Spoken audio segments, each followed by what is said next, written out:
Bienvenidos amigos y amigas a su espacio de comunicación de salud y sanidad, Horizontes Médicos, aquí en su emisora favorita CRE Satelital y en estos sábados de promoción de salud, también sábados de prevención de riesgo y de manejo de riesgos para evitar de esta manera los daños que puedan presentar los ecuatorianos y los ciudadanos del mundo que nos sintonizan vía Real Audio. El día de hoy, amigos y amigas, vamos a dialogar un tema por lo demás importante con nuestro invitado especial, el señor doctor Edmundo Vera Manso. Por segunda oportunidad aquí en la mesa de trabajo de CRE Satelital y Horizontes Médicos para dialogar sobre lo que lo apasiona. Él es un educador nato, con vocación y devoción al mismo tiempo, con una trayectoria por lo demás probada, que basta decir su nombre para no hablar de la carrera de vida que ha llevado él hasta la fecha. Con una ascendencia clara, con descendencia demostrada, y sobre todo con trascendencia, con una conciencia a lo que se llama el bien común.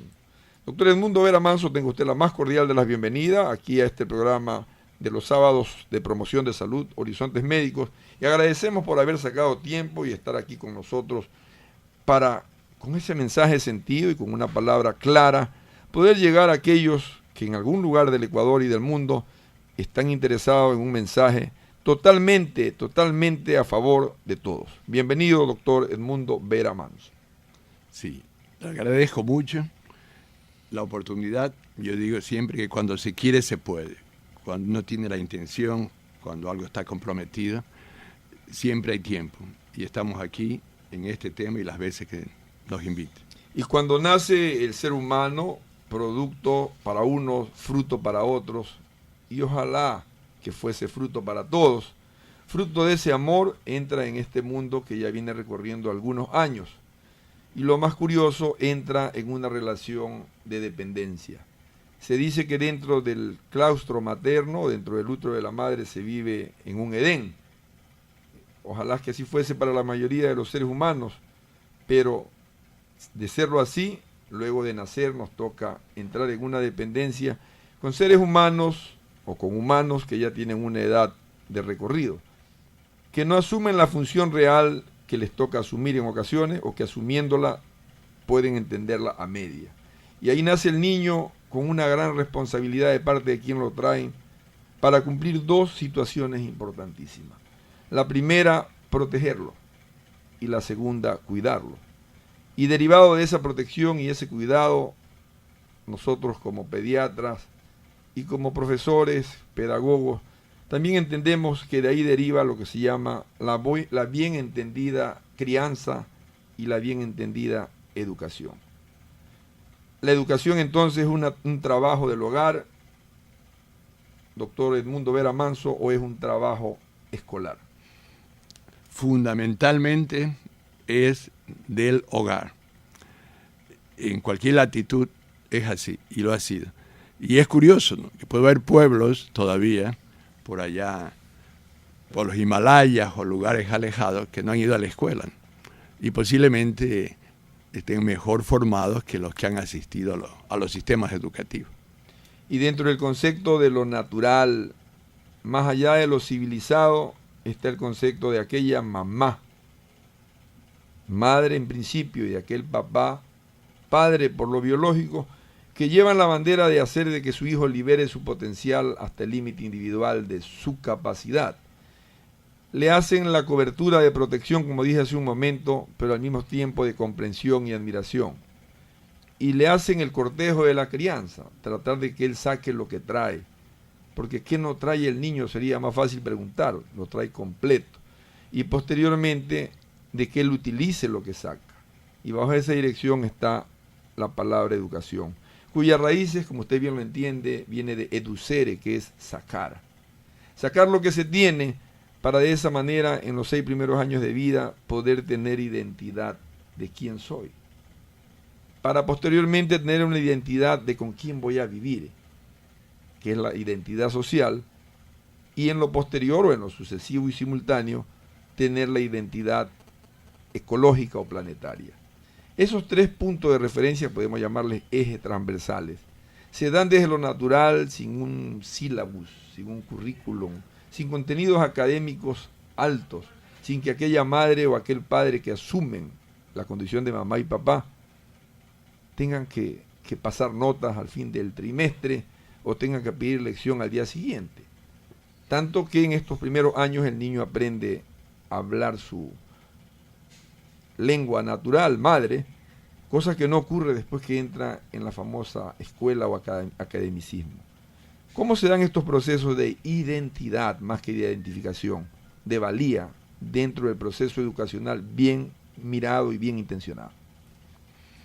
Bueno, el punto está que la identidad estaría más por este proceso filogenético, por los cientos o miles de años, que se ha escogido lo mejor, que se vierte cuando la persona nace.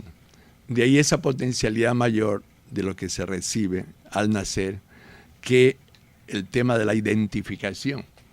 La identificación se complica cuando la familia y más la sociedad da un estilo de forma de ser de cada ser humano y que lo enriquece por un lado y lo mutila por otro, lo reduce, porque toda cultura tiene esa implicación, que no es universal en lo que entrega, pero sí podemos creer que es universal lo que un niño trae al nacer, la potencialidad infinita por desarrollarse, que luego se va atrofiando, como acontece con el cemento, que a los 28 días se endurece, mientras más pasa el tiempo y más se lo limita y no se le brinda las posibilidades multifacéticas para su desarrollo, entonces donde no estimulamos, donde no invitamos desde afuera, eso se va como endureciendo, se va empobreciendo.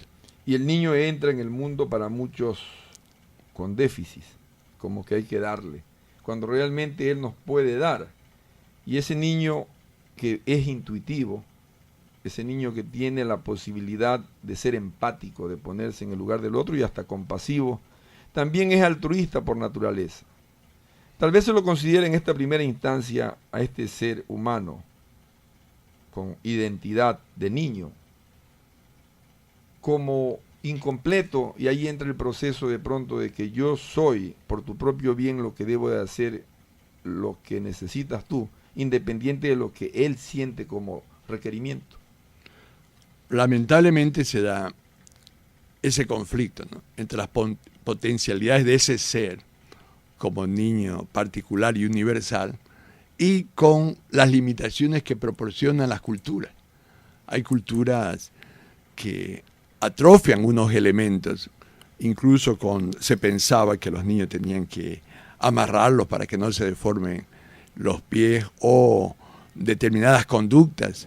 Hay unas pocas conductas en el mundo, por ejemplo, que la han practicado y totalmente dañina. Hay en la cultura Papúa Nueva Guinea, algunos, se prohibía gatear.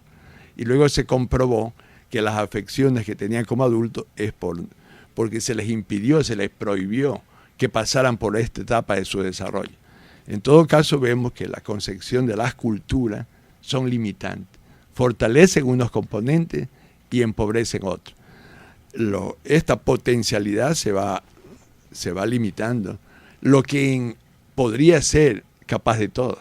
Por eso algunos autores japoneses han planteado, ya hasta hay un libro que dice, el jardín infante es demasiado tarde, porque todo lo que se puede ser, incluso se lo es, antes de ir a una de las primeras instituciones educativas, que no es tan represiva como cuando se pasa al sistema formal, que lo importante es el aprender determinados conocimientos y no desarrollar al ser, desarrollar las potencialidades de cada niño.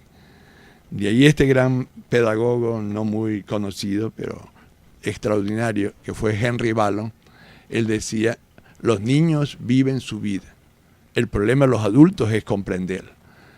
Entonces, si un niño llora, si un niño se entristece, si un niño se orina, lo que sea, es una conducta que él hace porque la siente hacer. Y el papel de los adultos, de los profesores y de los padres, es comprender y ver por qué sucede ello y no reprimir una conducta de por sí, por algo externo que se ve. Entonces, como que los adultos estuviéramos más deformados o más equivocados lo que cada niño por su propia naturaleza es capaz de hacer y se atreve a hacer en un instante. ¿Cuánto pesa en el recorrido existencial de un niño que al parecer por lo que estamos dialogando no es tan sencillo? Tanto que leía una frase que decía, crecer, madurar y desarrollar duele. Es un trabajo bien arduo porque no se lo hacen las mejores situaciones. Algún autor hablaba de que nos toca más o menos hacer lo mismo que el salmón, crecer contracorriente. ¿Cuánto pesan los pautajes de crianza? Porque somos el encuentro de más de 3 generaciones para un niño. ¿Y cuánto pesan los patrones culturales? En un momento donde al parecer la globalización ha hecho más mal que bien. Mientras le oigo, me recuerdo una frase que dijo Lenin, este padre de la Revolución Rusa, por 1905. Él dijo, lo que es patrimonio de los maestros, lo que es patrimonio de los médicos, algún día él aspira a que sea patrimonio de las madres. Entonces, ¿cómo tener esos conocimientos que los tienen los especializados? ¿Cómo actuar no tan solo con el corazón, con las buenas intenciones, cuando mi proceder, va en dirección contraria? Entonces ahí hay ese gran punto. ¿Hasta dónde incluso hemos meditado lo suficiente en el límite del respeto que tiene que ver entre el desarrollo intuitivo y la acción de los otros? La acción de los otros, los padres, la acción de los otros llamados maestros, la acción de los otros llamados amigos, que creo que hacen menos daño, y la acción de los otros, de los médicos, que se me estaban escapando. Entonces ahí no se ha pensado lo suficiente en ver el porcentaje y los alcances o ayuda que se debe recibir para ese desarrollo, que no se reprima las potencialidades que tiene cada ser. Yo creo que todavía estamos bastante atrasados en hacer esos balances en el bien del desarrollo del niño. ¿Qué podemos hablar en relación a la referencia histórica? Porque es importante tener en el concepto de lo natural y lo social lo que ha pasado a través del tiempo. En relación a ese cruce que hace el niño de la grandeza a la pequeñez, de la intuición propia que trae al intelecto que pretenden que use después, de la inteligencia innata a la confusión. ¿Qué ha pasado con los teóricos que se inmersan en esta situación de querer orientar para que los niños de a poco vayan empoderándose de lo que son y al mismo tiempo vayan apoderándose de las cosas que la trayectoria del planeta y de los otros que generacionalmente van adelante han hecho? ¿Cómo se ha dado este curso de la interpretación de qué hacer con un niño desde el punto de vista de las operaciones que él realiza para poder intercambiar y comunicarse con otros?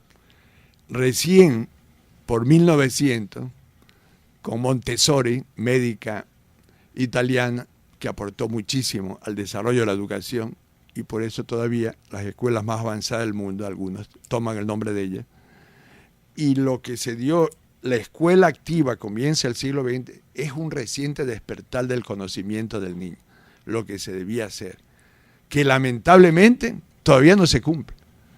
Lo que se formaron a los normalistas en el mundo, con lo que se llamó el desarrollo, el aprendizaje, que respete el ritmo de aprendizaje del alumno, del niño. Esto no se cumple en los sistemas educativos en su mayoría, porque hay la camisa de fuerza de los años, de los grados, que impide que una persona que pueda ir más allá se lo admita. Por el año 98, 88, tuve un privilegio de conocer un documento, que lo tengo, elaborado por una comisión muy grande de científicos, una concepción multidisciplinaria del Japón. Se planteó, ya los japoneses, 12 años antes que se acabe el siglo XX, ya estaban pensando en qué sociedad debiera de ser posterior a la era de la información. Y plantearon algo que quizá para algunos es sorpresa o la mayoría lo ignora. Ellos dicen que después de la sociedad de la información debe venir la sociedad de la creación. Esta sociedad de la creación en el fondo es hacer un puente con la intuición y la creatividad de los niños, que es reprimido, por miles de años ha sido reprimido, sobre todo cuando se los ha condicionado a las Fuerzas Armadas o al trabajo, cuando al niño se lo obligó a que se incorpore. El niño se ha desarrollado más cuando ha jugado, cuando ha estado con los amigos. Pero se plantea por vez primera que la sociedad sea creativa, que la educación sea creativa, pero que el trabajo sea creativo y cada uno de los componentes de la sociedad sea creativo. Yo creo que es una meta que tenemos que tener, porque ya es aceptado por la gente más lúcida del mundo, no solo los científicos, sino los padres y educadores más lúcidos, de que la escuela mata el espíritu de los niños, que los niños son intuitivos, que los niños traen como una inteligencia natural antes de ir a la escuela, y que luego la escuela forma una inteligencia escolarizada, y que en algún momento solamente se pueden salvar los que llegan a una autoeducación. Pero la autoeducación es desaprender lo que se le obliga a que uno haga, y es como tomar conciencia de cada uno de los actos y procedencias que hacemos, pero que en una forma inconsciente los repetimos, los automatizamos en el sistema educativo de la escuela, colegio, universidad. Entonces yo creo que hay que recuperar como una tarea la parte intuitiva, creativa de todo ser humano. Y entre paréntesis, hay personas que son más inteligentes, hay personas que tienen más talento, y ese talento en gran parte viene dado genéticamente, pero que la familia no desarrolló o la sociedad no desarrolló. Pero hay algo que es propio de todos, y es la creatividad. Todo ser humano tiene esa potencialidad, pero que lamentablemente la sociedad como que luchara por encarcelar, por tener preso a los niños y adolescentes, que fuera peligroso ser creativo, ser libre, ser espontáneo. Y la educación, lamentablemente, en gran parte, la educación escolar, no la familiar, juega ese triste papel. A lo que llaman educación escolarizada, valga la pena, amigos y amigas que nos sintonizan, esta palabra de educación, ya dijimos que significa educere, sacar, y escuela viene de tiempo libre. Es probable que el tiempo libre esté en el hogar cuando funcione, no en la familia inexistente de la posmodernidad. Quisiera ver, de alguna manera, doctor Edmundo Vera, un poquito de historia. Si realmente la familia y el hogar, que es una institución de la premodernidad, un poco deformada en la modernidad y ausente en la posmodernidad, ha hecho que delegue, o de pronto la sociedad se vio obligada a crear estos centros llamados formales educativos, para hasta cierto punto reemplazar lo que no hacen las familias en una época de globalización. Y resulta que ni la familia lo hace, ni la escolaridad tampoco. Yo creo que la humanidad está viviendo un momento de una crisis muy grande, que nació con la industrialización, con la incorporación de las madres al trabajo, porque se produjo ese divorcio afectivo de criar de las madres principalmente, y se incorporaron al trabajo los padres y quedaron botados los hijos. El gran problema es, si se asiste a un centro educativo de mañana o de tarde, ¿qué hacen los otros? ¿Qué hacen los niños y adolescentes por la tarde? Desorientados, sin una guía familiar, cuando, lo que usted no mencionó, que complica la cosa, la posmodernidad, unido a Internet y los celulares, es que las personas están metidas en un mundo, en un océano de información, muchas veces falsa, pero muy superficial. Y nos creemos libres, pero no tenemos la formación interna como unas guías internas para repensar o actuar en el mundo. Entonces, hemos comprobado en la educación en estos últimos años, y cada día peor, niños y jóvenes que requieren una ayuda y se les pone un profesor especializado en las tareas.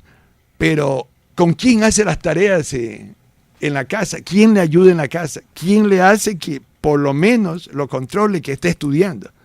Entonces, como no están los padres, que a veces no lo ven a los hijos 1 o 2 horas, sino tan solo el fin de semana, porque llegan los padres 8 de la noche, 7 o 9 de la noche, conversan con la esposa y se encierran, y los hijos abandonados.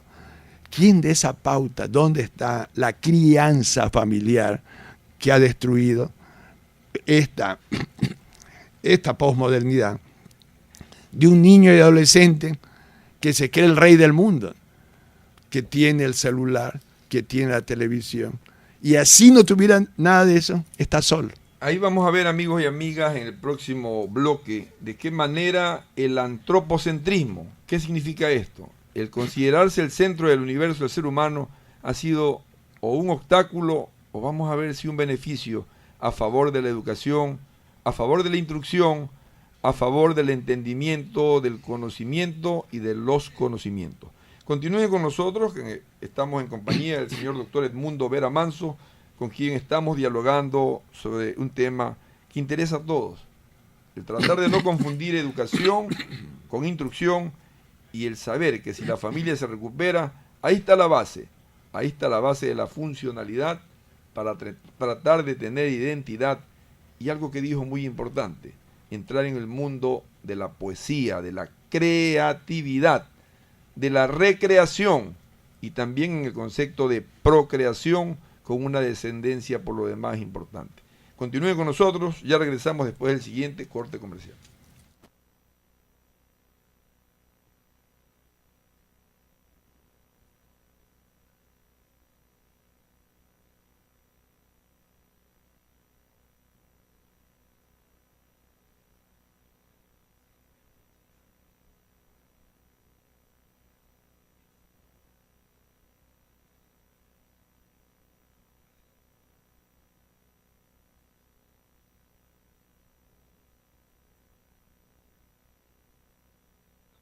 Amigos y amigas, en su espacio de comunicación de salud y sanidad Horizontes Médicos, aquí en su emisora favorita CRE Satelital, en estos sábados de dicha, de felicidad, porque nos toca hacer lo que nos gusta.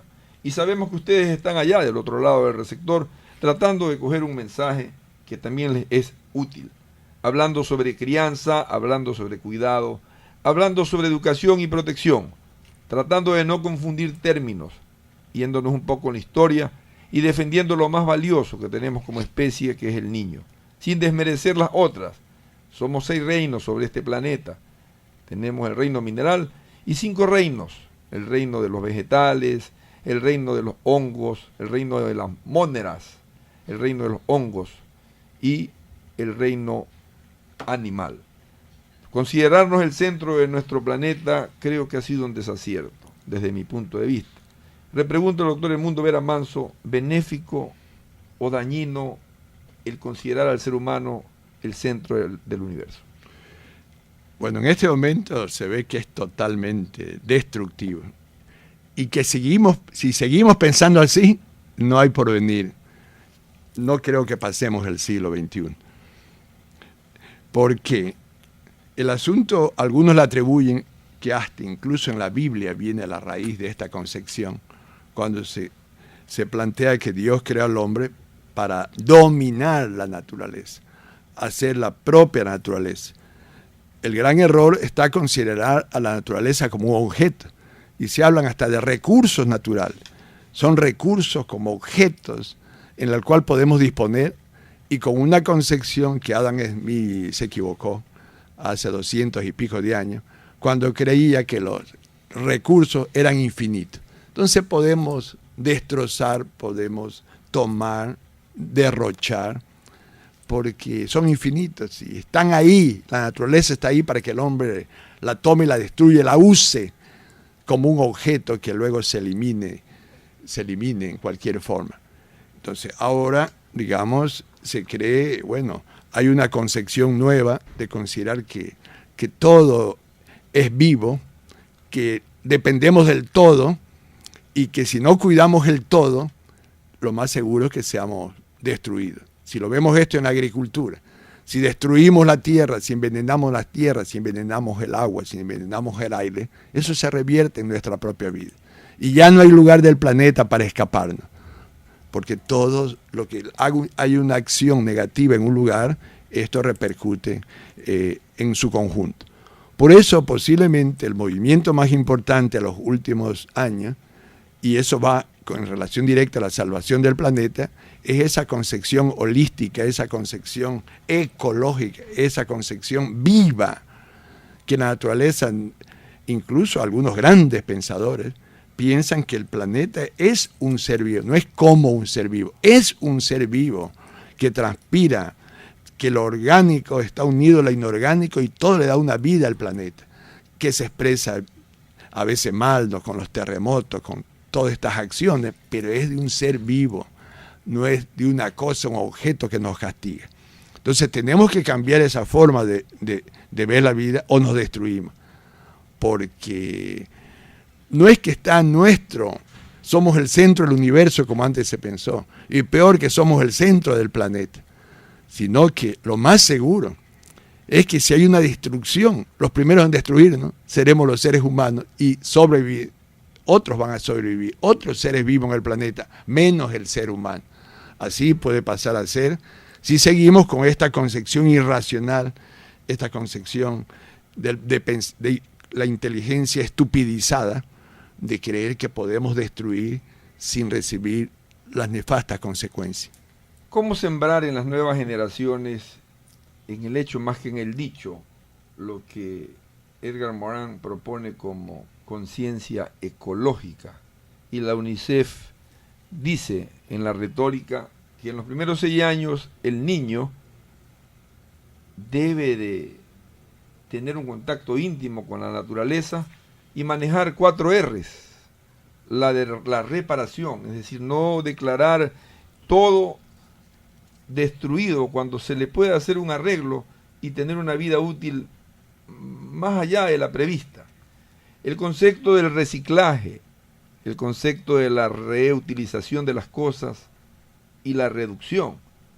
Eso propone la UNICEF para sembrar en los niños menores de 6 años, no solamente dando ejemplos, sino siendo ejemplo, esta conciencia que salvaría a nuestro planeta, a nuestra madre tierra, que no es vista así, se la ve como recurso, como bien lo ha dicho usted, que no se va a acabar nunca. Ya estamos hablando de escasez del agua y de situaciones que dan escalofrío. La misma UNICEF propone que ese mismo niño no solamente se le dé el ejemplo, sino que viva con gente que sea ejemplo, para que se lo respete como tal, para que la palabra niño tenga la connotación que se merece, la connotación de ser grande, como decía Sigmund Freud, su majestad, para que ese niño tenga la posibilidad de ser reflexivo, para que no pierda la capacidad de asombro, la curiosidad, el interés, el compromiso con la vida y con la naturaleza de donde venimos, para que ese niño pueda tener la posibilidad de decir no, no de vivir en un mundo donde le digan no. Entonces, para que siendo reconocido tenga la posibilidad de utilizar sus herramientas de grandeza, pero también de negarse a la destrucción que quieren hacer con él. ¿Esto queda solamente en la retórica o es factible un poco en el terreno actual en el que vivimos? Tanto que se dice que el niño es el recurso natural de la especie y la reserva ética de la civilización. Sí, yo creo que este tema es fundamental. Y muy bien, usted lo ha planteado. No se trata solo de dar ejemplo. Mientras decía eso, yo también estaba pensando que hay que dar ejemplo. Y los chinos ya hace miles de años dijeron que la mejor educación es dar buenos ejemplos. Pero ¿qué sucede? Que si yo como padre, en una forma artificial, quiero dar ejemplo, o como familia dar ejemplo de algo, hay un gran problema con los niños. Esa es una creencia que tengo yo. El gran problema con los niños es que un adulto, un hombre o una mujer puede engañar al otro en el adulterio o en otro, y el otro no darse cuenta. Pero es muy difícil que un adulto, un padre o una madre, engañe a un niño, porque el niño siente, porque en el niño funciona la intuición, Y eso, digamos, y el otro está usando razonamientos, algo rebuscado, algo artificial, y el otro siente que es mentira, que es algo artificial, que es algo falso. Entonces no podemos cambiar a otros, no podemos dar ejemplo si el otro descubre que es una fachada. Los griegos decían algo que muchas personas no tienen conciencia. Nosotros decimos que hay que desarrollar la personalidad. Los griegos decían que la personalidad, eso se usaba solo en el teatro. La máscara de la persona, eso se llama personalidad. Entonces, si decimos que alguien desarrolla la personalidad, si un profesor actúa aparentando lo que no es, si el padre o familia aparenta lo que no es, el otro se da cuenta. Y eso fracasa. Entonces, realmente tenemos que tomar conciencia de lo que está pasando. Lo importante y raro es ser auténticos. Si no somos auténticos, no podemos tomar conciencia realmente como persona, como humanidad, como sociedad, lo que está pasando. Entonces el gran tema pasa por la conciencia y de la libertad, pero la conciencia de la autenticidad. ¿Será acaso, doctor Edmundo Vera Manso, que a las condiciones actuales en las que vivimos en un mundo de locos para unos, no es buen negocio mantener la situación de niños? Tanto que un autor decía que a la fecha hay muchos discípulos de Herodes, porque ahí está el niño que nace, pero mañana al perder su condición, simplemente se queda en condición de hijos. Habrá intereses creados para eliminar esta grandeza intuitiva, esta grandeza con potencial de altruismo y esta grandeza con potencial de empatía llamada niño, que no se va a perder, que cuando ya lleguemos a ser adultos, palabra que significa crecido, mantenemos la condición en el centro, como la célula la mantiene el núcleo, pero utilizando una razón dirigida, podemos llegar lejos sin dejar de utilizarnos por esa razón. Sí, aquí hay un punto que yo creo que ha sido por miles de años. Los niños o los adultos que tienen una parte muy grande de niños son las personas más peligrosas. Porque un niño tiene intuición y al tener intuición tiene libertad. Y es peligroso que se digan las cosas tal que son. Y solo un niño puede expresar la libertad o puede un rebelde expresar la libertad. La diferencia entre un revolucionario y un rebelde es que el revolucionario lo es por estudiar las condiciones económicas, por solidarizarse con los pobres. En cambio, el rebelde, uno puede tener 3 años, 5 años y 7 años y ser un rebelde. Y es rebelde porque siente algo, siente su intuición y la expresa. No está preso la parte interior, que en muchos adultos lo interior queda reprimido. Entonces, en una persona rebelde que puede tener cualquier edad, es cuando prima su tendencia, sus impulsos de lo que él siente. En el rebelde hay una unidad del orgánico, lo emocional, lo intelectual, su pensamiento y su visión. Entonces, estas personas no convienen. Lo más seguro es que Cristo fue un rebelde. Y hay cualquier cantidad de personas que siendo analfabetos pueden ser rebeldes, son creativos porque expresan sus impulsos internos propios de cada ser. Entonces, lamentablemente, a muchos gobiernos, no conviene que hayan esas personas locas que no se han adaptado a lo que la mayoría por comodidad o domesticadas por la educación tan solo repiten. O por aquello que se llama educación con el título de domesticada. Intuitivo y domesticación, siguiendo acaso el síndrome del rebaño. Lamentablemente, la educación tiene un giro ideológico del rebaño de lo que se quiere. Ese rebaño puede ser en la época nazi o puede ser en el catolicismo ultraconservador, en la época de la Inquisición. Ese rebaño puede ser también en un socialismo sectario, dogmático, que hay una verdad absoluta y nadie puede decir lo contrario. Entonces son formas de rebaño, en que cambia tan solo la ideología de lo que hay que repetir, pero hay un divorcio entre lo que la persona siente y lo que se le obliga a expresar. Y las tendencias ahora de lo que se llama una nueva humanidad, lo que algunos dicen el socialismo del siglo XXI, hay una palabra clave, así como la R es para salvarnos como especie, la palabra clave para salvarnos como personas es la D, es la diversidad ideológica, la diversidad cultural, la diversidad, digamos, económica, porque en el mundo socialista clásico no había diversidad económica, tan solo había la economía estatal. Y ahora se ve que está bien que sobrevivan y convivan las diferentes formas de economía, siempre y cuando, digamos, prevalezca el bien común y haya un apoyo para una economía solidaria con los más pobres que se desarrolle.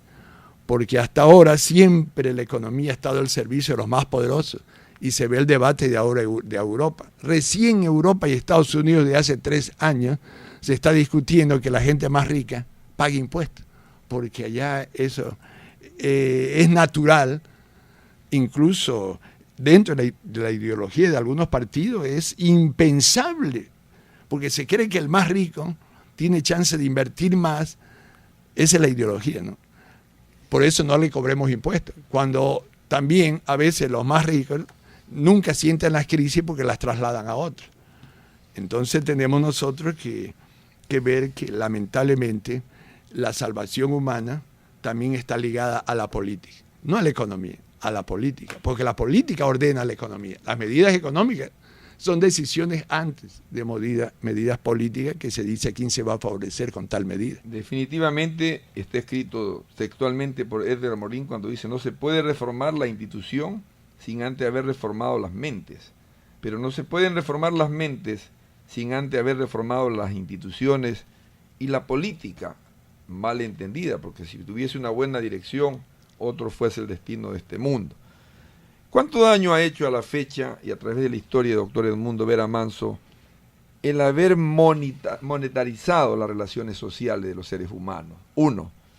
El haber genitalizado las relaciones sexuales de los seres humanos y el haber desvitalizado las relaciones con la naturaleza.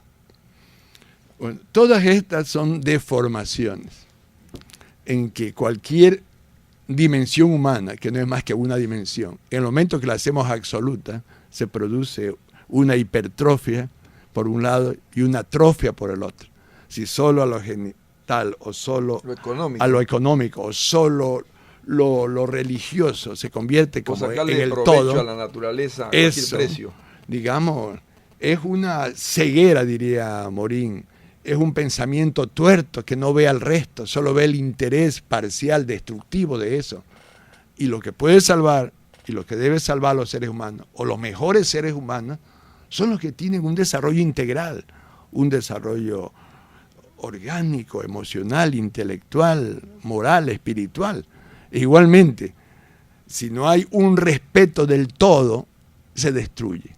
En cualquier sistema, si una parte falla, si una parte hay una hipertrofia o en otra una atrofia o hay una ausencia, deja de funcionar. Tenemos que abrir los ojos y ver todos los componentes por donde es que se escapan las energías, quién se las roba. Esta cuestión que llaman entropía, sí, pérdida de. Pero ahí está el concepto de ver el todo, donde el todo es más que la suma de sus partes, y por otro lado, el concepto real de poder entrar a tratar de no ser reduccionista, a no entrar en especialidades donde hacen que el ser humano se considere un hombre máquina. El concepto real de ver el todo creo que es más importante, pero nos están haciendo ver por otro lado, como que quien se dedica a la parte es más importante y quien maneja el todo es un ser en extinción. Amigos, continúen con nosotros con este último bloque. Vamos a dialogar con el doctor Edmundo Vera Manso.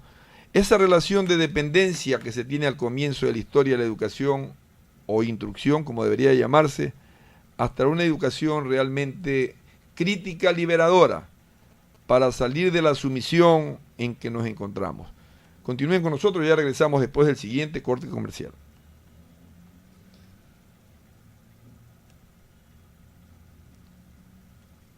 Estamos de regreso, amigos y amigas, en su espacio de comunicación de salud y sanidad, Horizontes Médicos, dialogando con el señor doctor Edmundo Vera Manso sobre temas trascendentes para aclarar y al mismo tiempo no confundir lo que es verdaderamente educación y poner en claro lo que es el sistema de instrucción, como creo que en otras latitudes del mundo así lo llaman, a estas instituciones formales que de lejos no llegan a reemplazar lo que hace un hogar funcional en el concepto de educación, en el concepto de crianza.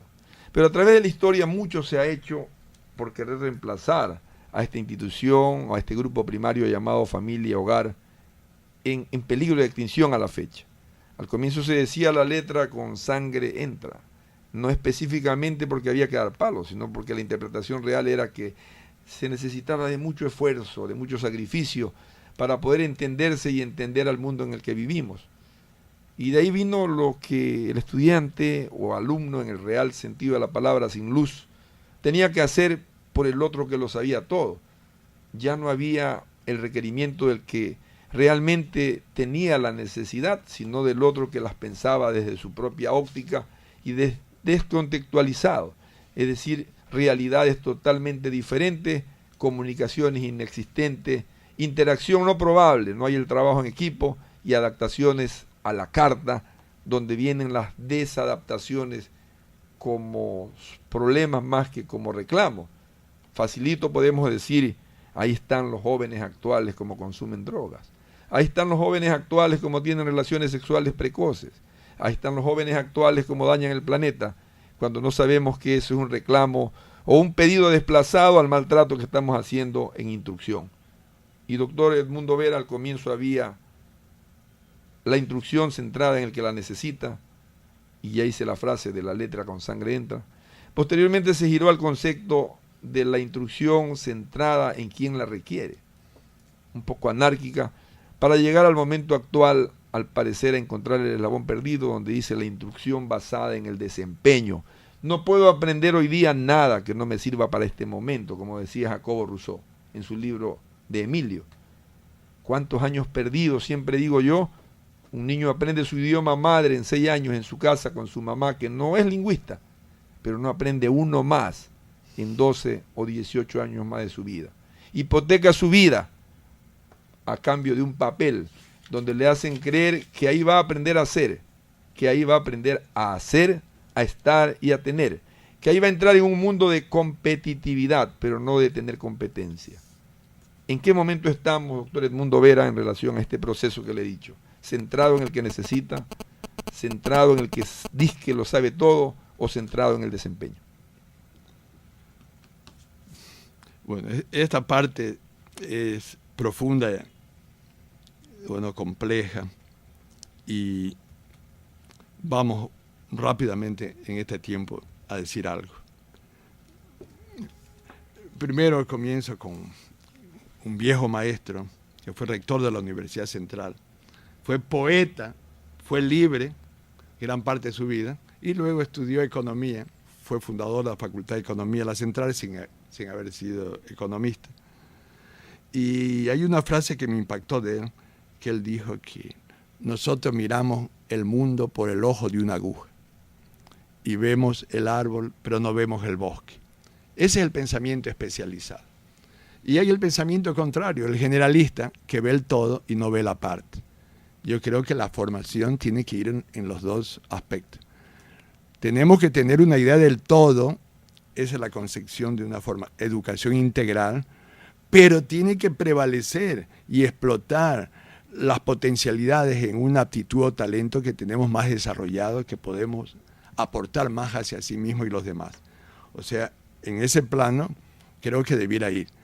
Pero estúpidamente, en la educación mundial y ecuatoriana, en vez de explotar en el buen sentido y aprovechar las mejores potencialidades en el área que la persona tiene más talento, lo castigamos a él, le prohibimos que aporte porque es malo en algo, porque no tiene habilidad en alguna área. Entonces es una cuestión estúpida que funciona la educación ecuatoriana y mundial. Es de perseguir a las personas en que él no puede para impedirle que siga estudiando. Entonces luego en ese recuento muy bueno de la educación mundial, de la educación con sangre entra, que en el fondo hay un pensamiento católico un poco pesimista, ¿no? Que hay que sufrir, ¿no? Que la educación no hay que gozarla, no hay que sentir alegría en la educación, sino hay que quemarse las pestañas. Es una serie de expresiones donde la alegría y la libertad se ve como un castigo, quemarse las pestañas. Hay que sacarse el aire, dicen. También hablan así. Sí. Entonces, y luego llegamos... De pronto sería meterlo e inspirarse, ¿no es cierto? Sí. Y vamos a esa cuestión ahorita peor, del desempeño, de las competencias. Qué cosa más horrorosa, ¿no? Que la ideología y la competencia en el área comercial ahora se convierte en la ideología dominante de la educación ecuatoriana, que hay que ser competitivo. Es decir, después de mí el diluvio, yo tengo que llegar a esa meta y hacer trampa o hacer lo que sea con tal de yo ganar, yo estar en el primer lugar, yo. Y nada de nosotros. Y no existe el nosotros. Cuando soy de la idea que la única competencia válida entre los seres humanos o entre dos es cuál de los dos coopera más, cuál de los dos ayuda más, cuál de los dos,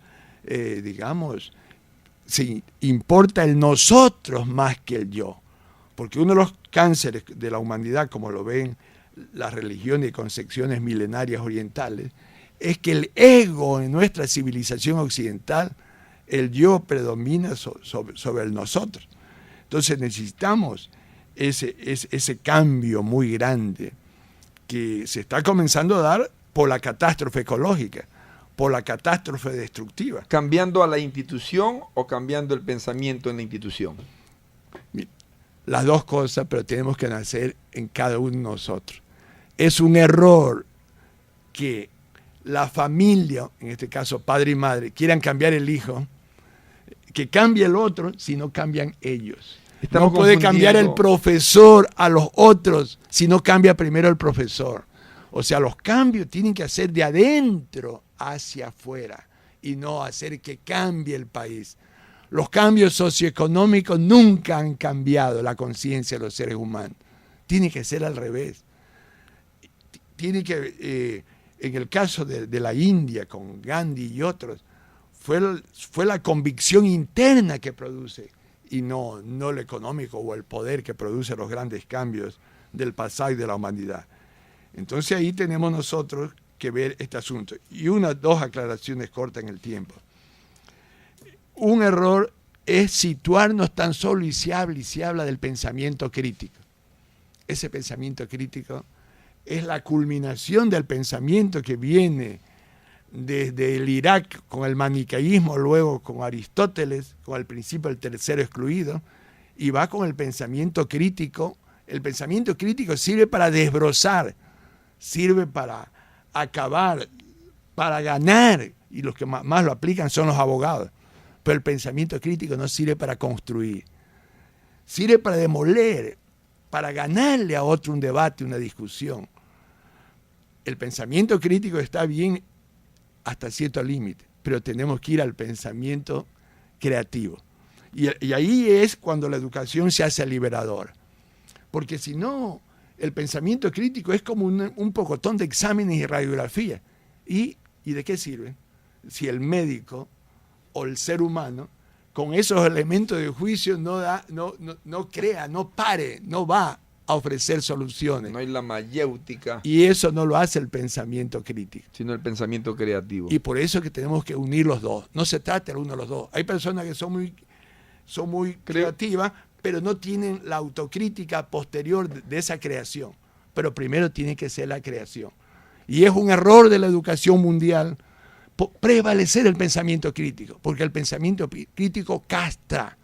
Incluso, un ejemplo, cuando queremos producir un artículo o queremos ir a un trabajo teórico, es un error que mientras estamos desarrollando, aplicar el pensamiento crítico.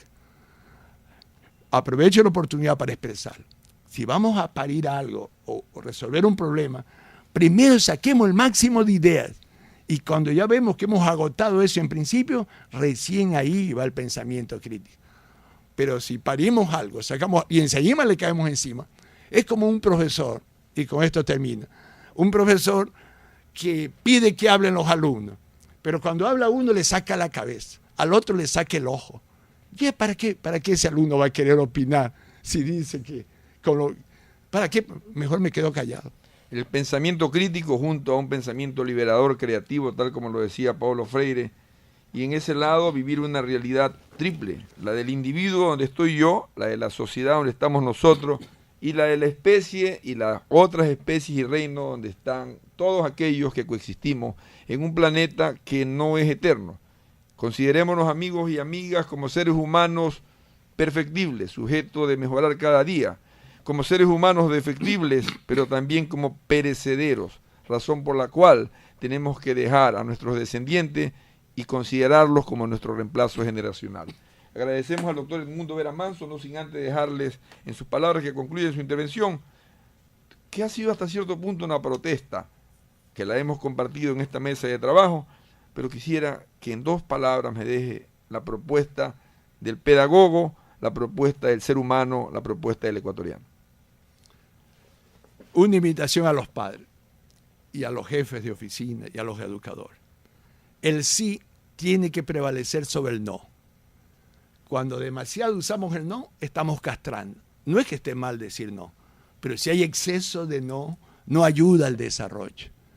Y tenemos que meter la alegría en la vida, la alegría en la familia, la alegría en la educación. Es rarísimo, es un fenómeno que la educación estén personas alegres, que la alegría esté junto con el aprendizaje. Y tenemos que aprender a celebrar los éxitos, a celebrar la vida, a celebrar los buenos acontecimientos. Y no ver los puntos negros.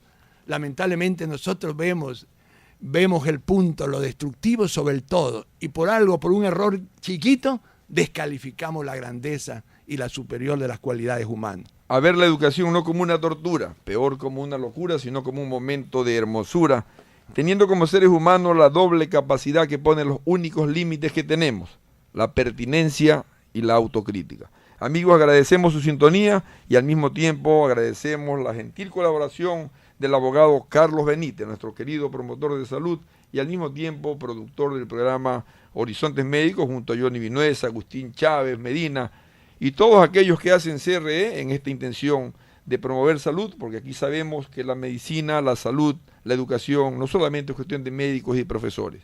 Se trata de tener esa triple conciencia, emancipadora, social y ecológica. Agradecemos su sintonía, no sin antes invitarlos a que continúen con nosotros, porque viene punto seguido con nuestro querido amigo William Ludeñas. Los esperamos el próximo fin de semana.